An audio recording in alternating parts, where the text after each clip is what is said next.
Nous allons continuer avec Monsieur Jean Ingret du groupe Union centriste pour 6 minutes.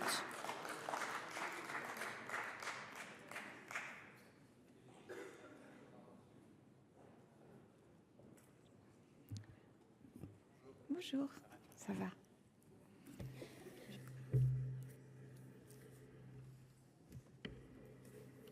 Bien, Madame la Présidente, Madame la Ministre, Monsieur le Président, cher Laurent, Madame la Rapporteure, chère Annick, mes chers collègues, l'école de la République vacille. Samuel Paty, Dominique Bernard, deux noms, deux visages, deux drames qui ont brisé notre illusion de sécurité, deux martyrs de la liberté d'enseigner, deux professeurs assassinés, non pour ce qu'ils ont fait, mais pour ce qu'ils sont, pour ce qu'ils incarnent, l'école républicaine, l'école qui émancipe, l'école qui forge les esprits libres, qui enseigne la liberté de confiance et la primauté de la loi commune sur tout autre. Leur mort n'est pas un fait divers, c'est une alerte, un cri, un signal d'alarme, une déchirure dans notre pacte républicain. Face à cela, notre responsabilité est immense. Protéger nos enseignants, garantir la sécurité de nos établissements, réaffirmer haut et fort les principes républicains qui fondent l'école de la nation. C'est tout l'objet de cette proposition de loi. Elle n'est pas une loi de circonstance, elle s'inscrit dans la continuité d'un travail approfondi mené par une mission d'information sénatoriale. Un travail qui a levé le voile sur une réalité que chacun pressentait sans oser la regarder en face. L'école est sous pression partout, de tout temps. Des établissements les plus sensibles, en passant par nos villages ruraux ou encore nos lycées de centre-ville, comme dans les petites écoles primaires. Aucun territoire n'est épargné. Le constat est implacable. 2/3 des établissements secondaires ont signalé au moins un incident grave au cours de l'année 2021-2022. Près de 58 000 enseignants ont déclaré avoir été menacés en 2019 et 2020. Ce ne sont pas des chiffres abstraits, ce sont des visages, des femmes et des hommes qui hésitent désormais à exercer leur métier comme ils l'ont appris, comme ils l'aiment. Car aujourd'hui, un mot mal interprété, une note jugée injuste, un cours sur la laïcité peuvent suffire à déclencher la tempête. Il n'y a plus de sanctuaire. Même à l'école primaire, longtemps préservée, elle est désormais touchée. Ce qui relevait de l'exception devient la norme. Dans ce climat délétère, que ressentent nos enseignants? La peur, bien sûr, mais aussi un immense sentiment de solitude. Seuls face à des élèves de plus en plus défiants, face à des parents de plus en plus intrusifs, face à une hiérarchie de plus en plus absente et tétanisée. Certains parents attendent tout de l'école, d'autres la contestent pied à pied, contestant le contenu des cours, exigeant la réécriture d'un programme, imposant une vision du monde qui n'a rien à voir avec celle que nous voulons. Résultat, depuis 2012, les démissions d'enseignants ne cessent d'augmenter.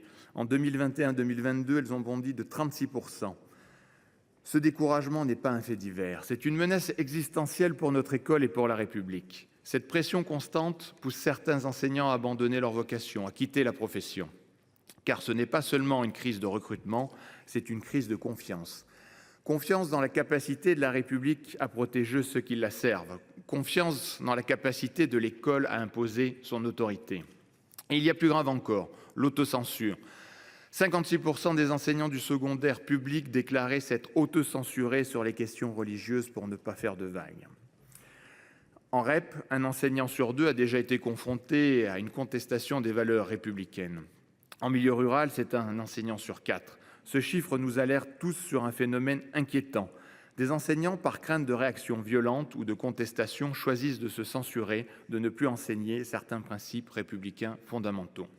La laïcité, la liberté d'expression, des principes qui devaient être des évidences, deviennent aujourd'hui des sources de tension et de contestation. Là est le cœur du problème, l'école républicaine ne peut plus être ce lieu où l'on débattait librement autrefois. Elle devient un champ de mine où il faut sans cesse négocier chaque mot, chaque contenu, sous la pression des minorités bruyantes qui contestent nos principes fondamentaux.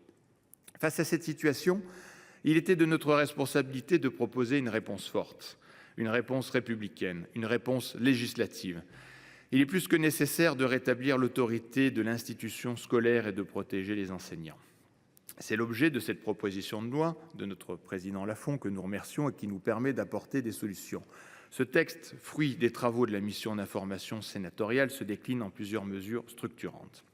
L'enseignement moral et civique est recentré sur l'essentiel des valeurs et des principes de la République, la laïcité, la connaissance de nos institutions, les grands enjeux du monde contemporain. Cet enseignement doit être un socle commun, le ciment de notre nation.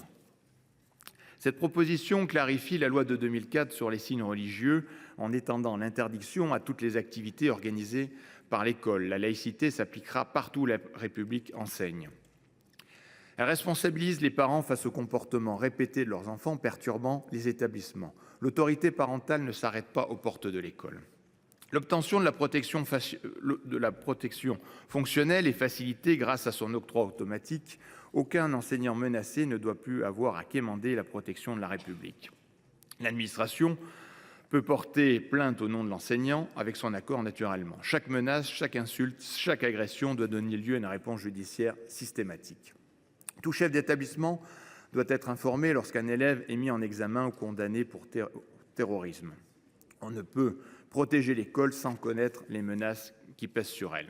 Enfin, un amendement de la rapporteure, notre très chère Annick Billon, dont je salue le travail, introduit un pouvoir de fouille dans le cadre des pouvoirs de police administrative ou du chef d'établissement, de son adjoint ou du CPE, qui pourront inspecter les sacs et les casiers en cas de doute sérieux. La sécurité est la première condition de la liberté. Et parce que la République est une et indivisible, cette loi s'applique partout, en métropole, dans les territoires d'outre-mer, à Wallis-et-Futuna, en Polynésie française et en Nouvelle-Calédonie. Protéger l'école, c'est protéger la République elle-même, c'est notre responsabilité, c'est notre honneur, et ce message que nous devons porter ensemble avec force et vigueur, et naturellement, sans aucune surprise, nous soutenons cette loi, cette proposition avec l'ensemble des collègues de l'Union centriste. Je vous remercie. Merci.